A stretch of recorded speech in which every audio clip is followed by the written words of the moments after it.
जाति की समस्या बहुत ही उलझी हुई समस्या है। दरअसल जाति कुछ है ही नहीं, बल्कि जाति प्रथा है। चलिए आज इसे समझने का प्रयास करते हैं। प्राचीन भारत में आर्य, द्रविड़, मंगोलियन और शक जैसे अलग अलग जाति और नस्ल के लोग एक साथ रहते थे। इनमें आपस में रोटी बेटी का भी संबंध था। उस समय आज की भांति कोई जाति प्रथा नहीं थी।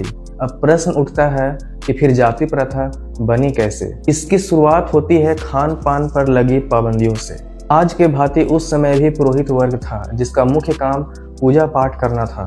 पूजा पाठ में शुद्धता का खास ख्याल रखा जाता था। धीरे धीरे यह धार्मिक प्रथा जाति से जोड़ दिया गया कि किसके हाथ का खाना है और किसके हाथ का नहीं। अब चूंकि खान पान एक सीमित दायरे के भीतर ही होने लगा, तो शादी विवाह भी सिमट कर रह गया। दरअसल रोटी और बेटी एक ही सिक्के के दो पहलू है। जहां रोटी बंद हुआ, वहां बेटी कौन देना चाहेगा? इसका परिणाम यह हुआ कि लोग अपनी ही जातियों में शादी करने के लिए विवश हो गए और अलग अलग जातियों के बीच दूरियां बढ़ने लगी। सजाति विवाह यानी कि अपनी ही जाति में विवाह को रक्त की शुद्धता से जोड़कर देखा जाने लगा। उनका मानना था कि दूसरी जाति में विवाह करने से रक्त अशुद्ध हो जाता है। यह माना जाता था कि किसी व्यक्ति का गुण, उसकी स्वभाव, उसकी क्षमताएं उसके रक्त में मौजूद होती है। जैसे बुद्धिमत्ता केवल पुरोहित के रक्त में और वीरता क्षत्रिय के रक्त में।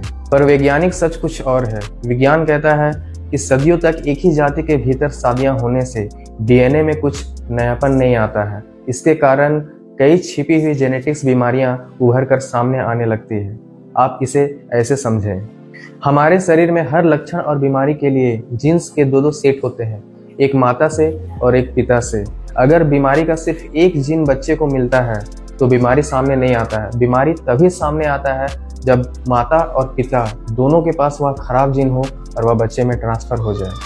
प्रकृति का नियम है कि जेनेटिक पूल जितना डाइवर्स होगा, बच्चा उतना ही मजबूत और बीमारी से लड़ने में सक्षम होगा। यानी कि रक्त की शुद्धता बनाए रखने के लिए अपनी ही जाति में विवाह करना वैज्ञानिक आधार पर सत्य प्रमाणित नहीं होता है। अब सजाति विवाह को कठोर बनाने के लिए इन्होंने क्या किया वो देखते हैं। अगर किसी समुदाय को बाहर शादी करने से पूरी तरह रोकना है तो उनके सामने एक समस्या खड़ी होगी, और वह यह कि स्त्री और पुरुष संख्या का अनुपात बनाए रखना। सामान्य तौर पर हर वर्ग में पुरुषों और महिलाओं की संख्या का अनुपात बराबर होता है, और शादी के उम्र के युवक युवतियों की संख्या का अनुपात भी बराबर होता है। अब समस्या यह है कि पति के मरने के बाद पत्नी बच जाती है और पत्नी के मरने के बाद पति बचा रह जाता है। इन बचे हुए स्त्री पुरुष की व्यवस्था करनी होगी, अन्यथा ऐसा हो सकता है कि इन बचे हुए स्त्री पुरुष में से कोई एक बाहर शादी कर ले और सजाति विवाह के नियम को तोड़ दे। अब स्त्री पुरुष संख्या के अनुपात को बनाए रखने के लिए क्या उपाय किया जा सकता है? यदि पति मर जाए तो या तो पत्नी को उसके साथ जला दी जाए या उसे आजीवन विधवा रखा जाए, और यदि पत्नी मर जाती है तो या तो पति से ब्रह्मचर्य का पालन करवाया जाए या फिर उसकी शादी ऐसी लड़की से कराया जाए जिसकी आयु अभी शादी योग्य ना हो। तभी स्त्री और पुरुष की संख्या के अनुपात को बनाए रखा जा सकता है। और यहीं से सती प्रथा और बाल विवाह जैसी कुप्रथा का जन्म होती है।